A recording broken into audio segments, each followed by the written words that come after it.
আসসালামু আলাইকুম এভরিওয়ান, আশা করি অনেক ভালো আছেন। আবারও হাজির হলাম এলিম 6.4 আর 15 ভার্সন থেকে 18 ভার্সন পর্যন্ত ব্যবহার করার জন্য নতুন কিছু এক্সেন ফাইল নিয়ে। এক্সেন ফাইলগুলো দিয়ে কিন্তু আপনি হিউম্যান ফটোগ্রাফি করতে পারবেন। অলরেডি কিন্তু আপনি ফটোগুলো দেখতেই পারতেছেন কতটা প্রিমিয়াম কোয়ালিটির ফটোগুলো কিন্তু আসতেছে।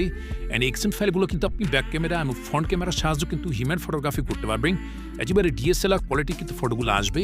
এছাড়াও আপনি day side, night side, macro ফটোগ্রাফির জন্য কিন্তু এক্সেন ফাইলগুলো চাইলে ব্যবহার করতে পারেন। এই এক্সেন ফাইলগুলো কিভাবে সেট আপ করে ব্যবহার করবেন সবকিছু বিস্তারিত দেখিয়ে দেবো। তো আপনার কালার ভার্সন, যারা এই ধরনের কালার ভার্সন অ্যাপ্লিকেশনগুলো ব্যবহার করতে চান, ভিডিও ডেসক্রিপশনে আমাদের টেলিগ্রাম চ্যানেল দেওয়া থাকবে, ওইখান থেকে আপনারা এই অ্যাপ্লিকেশনগুলো ডাউনলোড করে নিতে পারবেন। সব ধরনের কালার ভার্সন অ্যাপ্লিকেশনের লিঙ্কগুলো কিন্তু ভিডিও ডেসক্রিপশনে দেওয়া থাকবে।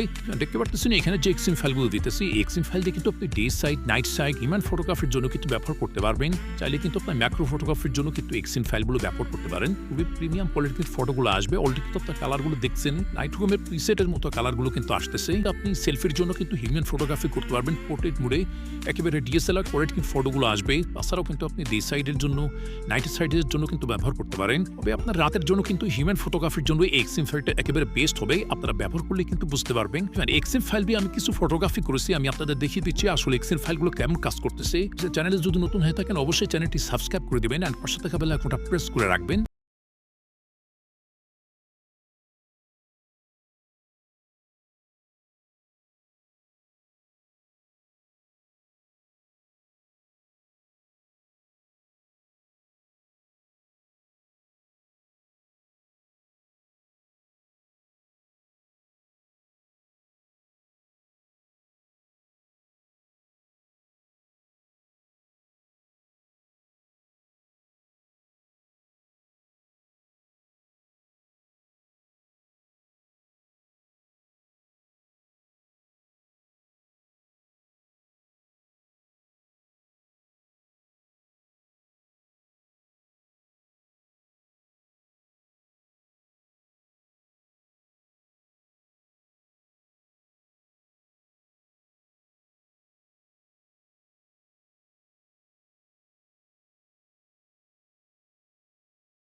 এখন কিছু এক্সএমএল ফাইলের কালার সেটিং এর কথা বলে দিচ্ছি। অনেকের আছে আপনারা কালারগুলো পরিবর্তন করতে চান। সেক্ষেত্রে আপনার যে এক্সএমএল ফাইলটা আপনারা কালার পরিবর্তন করতে চান, সেই এক্সএমএল ফাইলটা আপনারা ফার্স্টে ইনপুট করে নেবেন। ইনপুট করার পরে এখান থেকে আপনারা সেটিং অপশনে চলে আসবেন। সেটিং এ আসার পরে এখান থেকে ফটো প্রসেসিং এই অপশনটাতে ক্লিক করবেন। তারপরে এখান থেকে আপনারা মেইন ক্যামেরা, ফ্রন্ট ক্যামেরা এই ২ টা আপনারা এখান থেকে চেঞ্জ করবেন। আপনি ব্যাক ক্যামেরাটা চেঞ্জ করতে চান, সেক্ষেত্রে আপনারা মেইন ক্যামেরাতে চলে আসবেন। আমি আপনাদের একটা সেটিং দেখিয়ে দিচ্ছি। একটা সেটিং দেখে আপনারা ফ্রন্ট ক্যামেরাটা চেক করে নেবেন। আচ্ছা, এখান থেকে আসার পর আপনারা মেইন সেটিং এ আসবেন। মেইন সেটিং এ আসার পরে এখানে উপরে দেখতে পারতেছেন শার্পনেস, এখানে ক্রোমা দেওয়া আছে। এই অপশনগুলো কিন্তু আপনি কনফিগ বানানোর সময় কিন্তু সেট আপ করে রাখছি। তো আপনারা আপনাদের মতো কিন্তু পরিবর্তন করে নিতে পারেন। যদি আপনারা বুঝতে না পারেন সেক্ষেত্রে কিন্তু এই অপশনটা আপনাদের ঘাটাঘাটি করার দরকার নাই। তো আমি আপনাদের কালারগুলো এখান থেকে দেখিয়ে দিচ্ছি কিভাবে কালারগুলো পরিবর্তন করবেন। এর জন্য আপনারা চলে আসবেন, এই যে কালার অপশনটা আছে, এই কালার অপশনটাতে ক্লিক করবেন।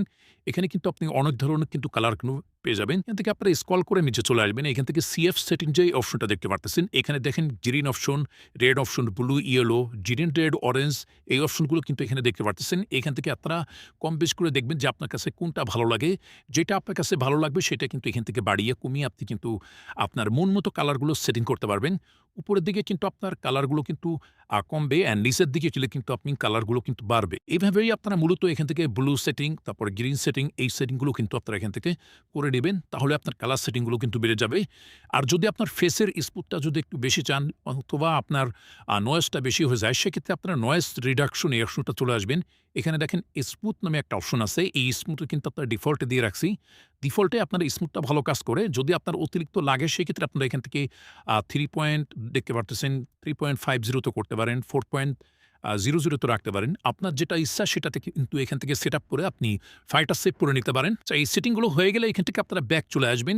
এছাড়াও কিন্তু আপনারা এখান থেকে নয়েজ রিডাকশন যে অপশনটা দেখতে পারতেছেন, এখানে আছে আপনার ফটো তোলার পর কিন্তু ফটোতে দেখবেন যে একটা ফাটা, ফাটা ভাব আসে, ওইটা কিন্তু আপনার নয়েজের জন্য। তো এখান থেকে আপনারা স্মুথ যে নয়েজটা আছে এটা বাড়িয়ে দিবেন। তারপরে এখান থেকে টেম্পোরাল যেটা আছে এটাও আপনারা এখান থেকে বাড়িয়ে দিবেন। করলে দেখবেন যে নয়েজগুলো কিন্তু আপনার রিমুভ হয়ে গেছে। আচ্ছা, এই সেটিংগুলো আপনি মনমতো করছেন, এইটা কিভাবে সেট আপ করবেন? এটা সেভ করে নেওয়ার জন্য এখান থেকে কনফিগ চলে আসবেন। তারপরে এখান থেকে সেভ সেটিং, এখান থেকে আপনি আপনার নামটা লিখে দিতে পারেন, অথবা আপনি আপনার মতো একটা নামে আপনার এক্সিম ফাইলটা তৈরি করে নিতে পারেন। তারপরে এখান থেকে যখনই আপনারা ইয়েস ক্লিক করবেন, এই এক্সএমএল ফাইলটা কিন্তু আপনার এখানে সেভ হয়ে যাবে। আচ্ছা, ক্যামেরাতে আসার পরে এখানে দেখতে পারতেছেন সাইফ এক্সএমএল কিন্তু একটা সেভ হয়ে আছে এক্সএমএল ফাইল। এক্সএমএল ফাইলটাই কিন্তু আমরা মাত্র সেটিং করে সেভ করলাম আপনাদের সামনেই। এভাবে কিন্তু আপনারা সেভ করতে পারবেন। এক্সএমএল ফাইলগুলো যদি ভালো লেগে থাকে অবশ্যই ভিডিওতে একটা লাইক করে দিবেন। আর কমেন্ট সেকশনে আপনার মতামত বলতে ভুলবেন না, কেমন হয়েছে এক্সএমএল ফাইলগুলো। আর যদি চ্যানেলে নতুন হয়ে থাকেন অবশ্যই চ্যানেলটি সাবস্ক্রাইব করে দিবেন এন্ড পাশে থাকা বেল আইকনটা প্রেস করে রাখবেন। তাহলে আমাদের নতুন, নতুন এক্সএমএল ফাইলের ভিডিওগুলো কিন্তু আপনার কাছে সবার আগে পৌঁছায় যাবে। ও দেখা হবে, কথা হবে নেক্সট কোনো কনফিগ ভিডিওতে। ততক্ষণ সবাই ভালো থাকবেন। আল্লাহ হাফেজ।